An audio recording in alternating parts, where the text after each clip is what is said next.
Benny, good afternoon. Good afternoon Binanggit po. ni Jimmy Guban, try to call times dito sa affidavit po niya. Totoo po ba ito? Wala pong katotohanan yan. In the first place, hindi ko po siya kilala, hindi ko alam ang number niya, at lalong hindi ko rin po kilala yung mga sinasabi niyang taong connected po sa akin, especially po si Mans Carpio, si Michael Yang, at ito pong si Congressman Pulong. Hindi po, in any way, hindi ko po pa sila nakausap, personally or digital, wala ho talaga. Electronically, wala po. Hindi ko sila nakausap at hindi ko rin po sila kilala. Kilala ko lang po sila dahil mga personalities po sila na nakikita po natin sa TV. And dito naman po, sa sinabi po ni Colonel Asierto, well, hindi ko po dinideny na nagkaroon po kami ng pagkikita, pero ito po isang casual na pag-uusap noong September po. Dito po, nandito pa ho yung text. Ako po'y inimbitahan lamang ni Raymond Burgos na isa rin pong kasama sa pamamahayag na dati rin pong taga People's Journal na mag-merienda sa UCC Cafe dito po sa Tomas Morato. At doon po, nandito nga po yung date para ho September 13, 2018. Etong date na to, hindi ko po alam kung nag-umpisa na po yung Blue Ribbon investigation o hindi. Pero wala ko kami pinag-usapan tungkol doon sa Blue Ribbon eh. Ang alam ko kung pinag-usapan namin is nagkaroon lang ng kwentuhan at he's trying to reach out to the present administration dahil bad-looking po si Asierto when it comes to doon nga po sa pagkakatanggal niya sa PNP. So, hindi ko po siya kamiting. Ang kamiting ko po si Raymond Burgos na kami po nagkita long time no see po kami. Dahil ang huling communication po namin ni Raymond Burgos is nung February 15, nung magbe-birthday po kasi ako at iniimbitahan ko si Senator Ping Lacson at that time. Kaya kausap ko po siya dahil siya po ang PR ni Senator Lacson din po. No po? So, nagtataka po ako bakit ganyan po yung naging statement ni Colonel Asierto na wala po kaming pinag-usapan tungkol po sa anumang tungkol sa drugs or anything. Wala po. Ang alam ko pong napag-usapan nga po namin yan pong issue nga po ng AK-47 na vehemently dinideny niya. No po? So, nagugulat po ako. Anong concern ko para pakialaman ko yung drug problem nila? Wala ho eh. At yung Charlie po, uulit-ulitin ko po, yung Charlie po, kahit na ho sa panaginip, hindi ko pa nakikita at hindi ko rin ho kilala. Hindi ko ho kilala si Charlie. Wala ho kong kilalang Charlie. No po?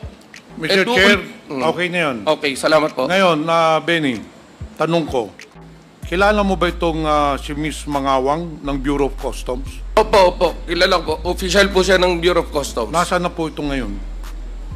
Ang alam ko, official pa rin po siya ng Bureau of Customs. Mr. Chair, I believe that we should call this person to the next hearing. Kasi based on the affidavit of Mr. Jimmy Guban, paragraph 20, sinasabi ni Jimmy Guban na itong si Miss Mangawang o the Bureau of Customs called him. Tapos sinabi ni Miss Mangawang na yung Bicaba trading shipment which contained the illegal drug shipments. Sinabihan si Guban na, Jimmy, anong magagawa dyan sa shipment na yan? Kinaparing Benny Antiporda yan. Sabi naman ni Jimmy, wala na akong magagawa. Huli na yan. So, ito ba, Mr. Benny Antiporda, totoo po ba ito na kasama ka dun sa shipment ng illegal drugs? Kasi sinasabi niya, baka may magagawa pa tayo dyan. Kinaparing Benny Antiporda yan. Sir, makikita, Mr. Chair, makikita naman po natin, they contradict their own statements. It is clear that Colonel Asierto said that I'm not in any way connected or have knowledge on the shipments of drugs, no? Because in the first place, I hate drugs. People know that. Even my own family, kapag na-involve po sa drugs, ako po mismo nagpapakulong. Tauhan ko po, ako rin po nagpapakulong. On record po yan, kaya ko hong pangalanan isa-isa yan. Chairman. Mr. Chairman. Congressman Paduano with Congressman Pimentel. Yes. Mr. Chairman, just to make it clear, the statement of Sir Ben Antipoda, Asierto never tell this committee that you are not involved. Wala siyang holding sa'yo. Wala siyang information. But it does not follow. Kaya pakicorrect lang po yung statement mo because there is no conclusion yet with regards to the statement of Asierto. Don't use that statement. Wala siyang holdings. Wala siyang inter-report sa'yo. But again, that does not follow. Thank you, Mr. Chairman. Just to correct the statement of Antipoda. With due respect to the congressman, thank you for that clarification, Mr. Chair. But again, that is how I understand the statement of the good Cong. That's how you understand, but that is not the truth. Yes.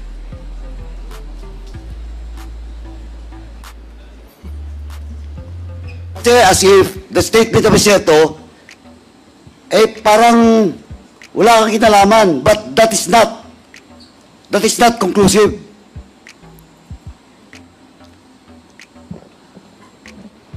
Mr. Chair, Okay, I have no part. Anyway, Mr. Chairman, ganito lang po, with the indulgence of Congressman Pimentel. Mr. Chairman, may I move that we invite Mr. Charlie Tan, because Charlie Tan was mentioned, and Benny Antipoda denies that he knew Charlie Tan. At the same time, Mr. Chairman, I also move to invite Councilor Small. Do you know Councilor Small? Or you don't know again? Oh, Mr. Chairman, we invite Councilor Small Abiliar and Charlie Tan on the next hearing para magkaalaman-laman. Opo. There's a motion to invite Mr. Charlie Tan and Councilor Small Abilera in the next scheduled committee hearing of the Quad Committee. Are there any second? Duly seconded. Are there any objections? Hearing none, Mr. the motion is approved. Mr. Chairman. Wait. Di tayo nagmamadali. We have all day. Yes. Okay? Isa-isa lang. Mr. Chair. Isa-isa lang. Yes. Okay. You first and then Congressman Dan Fernandez. As per information of the COMSEC, Mr. Chairman, and the staff, Charlie Tan was already invited. I do not know for today. So, Mr. Chairman, with that, I move, since he's not present without any excuse, I move that we issue a show cause order for Mr. Charlie Tan. So move, Mr. Chairman. Okay, there is a motion to issue a show cause order to Mr. Charlie Tan for failing to attend the scheduled committee hearing today and duly seconded. Any objections? Hearing none, the motion is approved. And also, Mr. Chairman, I move that we issue a show cause order for Mr. Small Abiliar. So move, Mr. Chairman. Show cause order? Because he's also, as per information, he's also invited in today's hearing. Okay, so there's a motion to issue a show cause order to Mr. Nilo Small Abilera for failing to attend our committee hearing today. Any second? Duly seconded. Any objections? Hearing none, the motion is approved. Mr. Chairman. Before Congressman Suarez, Congressman Dan Fernandez. I was about to ask also the COMSEC if we have already invited the two personalities. And the same question that I'll be asking sana. But it was already been moved by Congressman, Chairman Paduano. Okay, thank you, Congressman Dan Fernandez. Yes, Congressman J.J. Suarez. Mr. Chairman, just point of clarification. I'm taking down notes kasi dito sa talakayan na nangyayari. Matanong ko lang po ito si Mr. Jimmy Guban. With the indulgence of Congressman, I think, with the indulgence of Congressman Pimentel. I'm done, Mr. Chair. I have no Okay, further thank you. questions. Congressman Suarez, please Thank proceed. you very much, Mr. Chair. Mr. Jimmy Guban, at the time na kayo po ay nasa Senado, kayo po ay detained. Ano po ang dahilan kung bakit kayo nasa kwarto? Detained po ako, Your Honor. I was cited in contempt, Your Honor. On the very first day, Your Honor, I was already cited in contempt. So doon ka natutulog? Opo, Your Honor. So I just find it a little bit awkward, Mr. Chair, kasi tulad sa atin dito sa Kongreso, pag meron po tayong mga taong nakadetain sa ating facility, medyo mahigpit po yung protocols bago mapuntahan po sila sa kanilang kwarto. Hihingi pa po ng pahintulot yan at magpapaalam pa po sa ating Sergeant at Arms. May proseso po yon.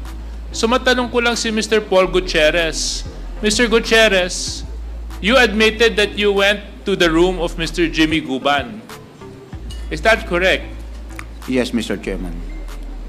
Freely, with No, Mr. Chairman. With the approval of the chair of the Blue Ribbon at the time, Senator Gordon. That's So, why meron po ba akong- kayong papel o dokumento na magsasabi na pinahintulutan kayo ng chairman na makausap si Mr. Jimmy Guban?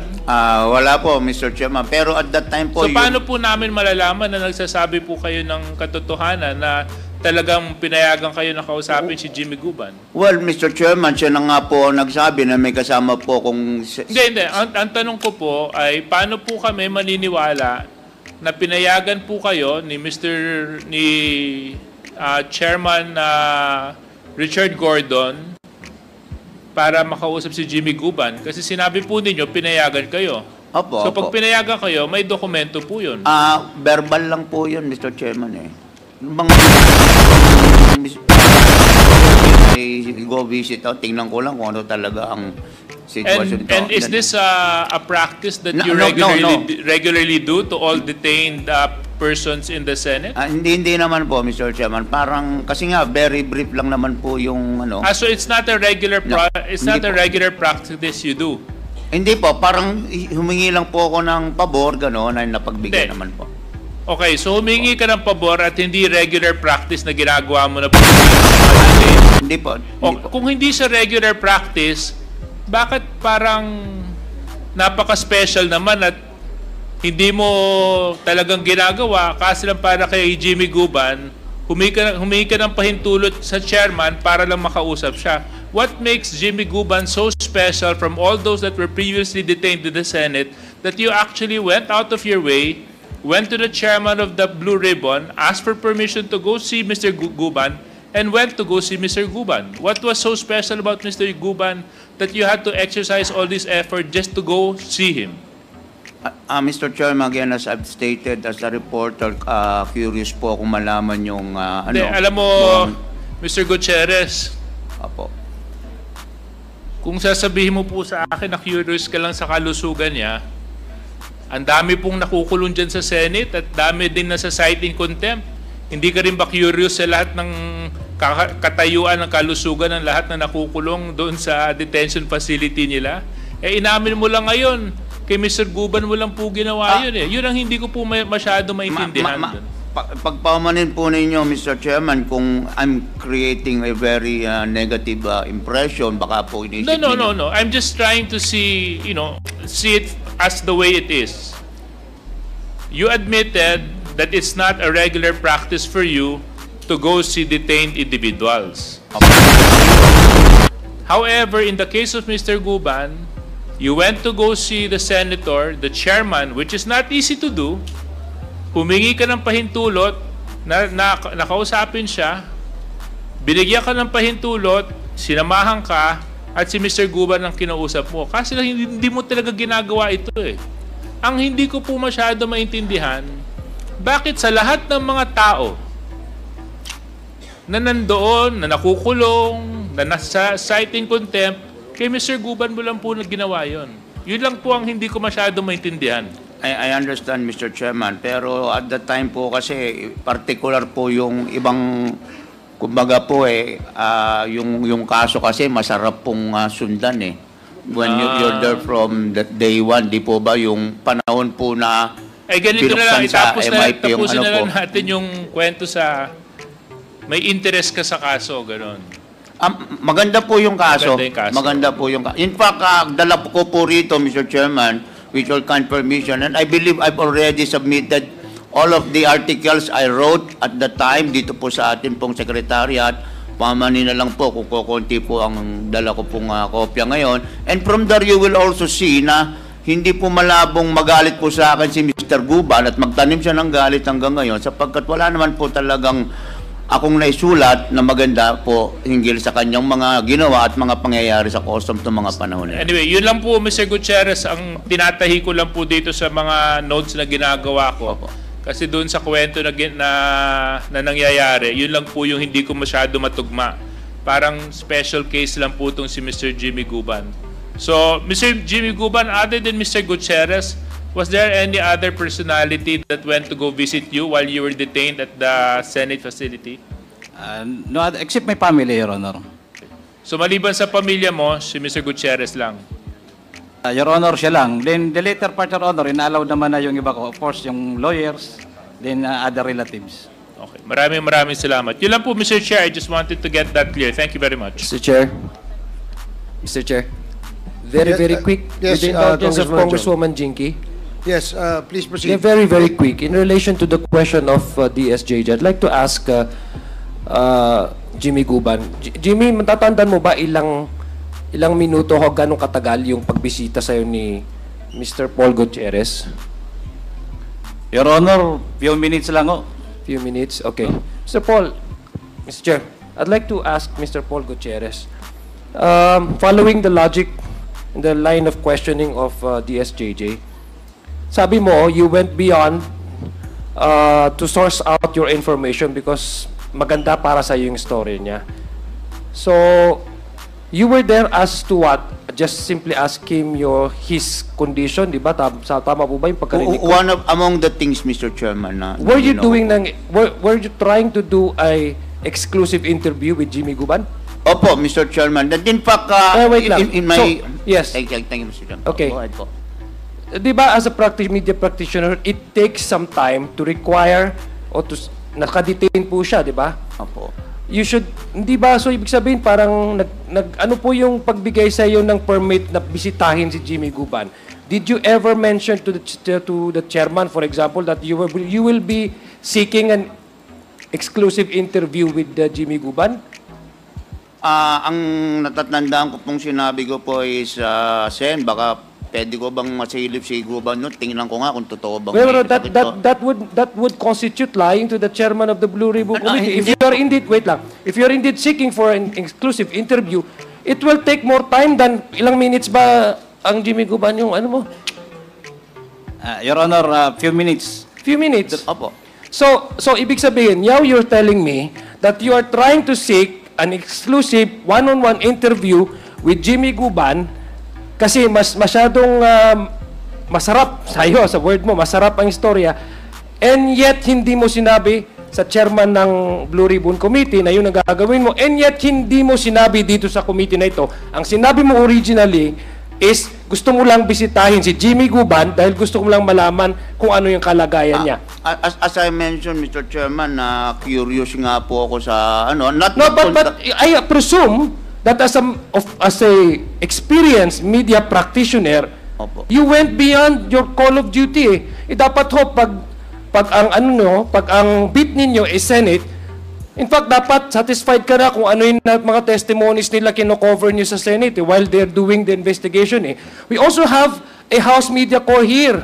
Opo. So ang ginagawa po ng mga media natin dito, kasi House rules, dapat makipag-coordinate sila sa SecGen. Dapat, kung meron mang, tama po yung sinabi ni DSJJ, kung meron pong bibisita na media dyan sa detention facility, dapat mag-course through sila ng proper request. Kasi hindi basta-basta yan pinupuntahan And karamihan po sa mga media house na ang bit nila dito sa House of Representatives, they only cover whatever is being discussed during the committee. And yet you, as a media practitioner, you went beyond yung regular na processes ninyo. Kasi pumunta ka mismo sa kanya Kasi sinabi mo, gusto mo lang batiin at tingnan yung kalagayan niya. And now you're telling me, based on what I ask of you, will you be doing exclusive interview? Sabi mo, yes. Ilang minutes lang pala yung mo dun Can you actually extract information by just simple kumusta na yung kalagayan mo, or if you're really wanting to do an exclusive interview with him?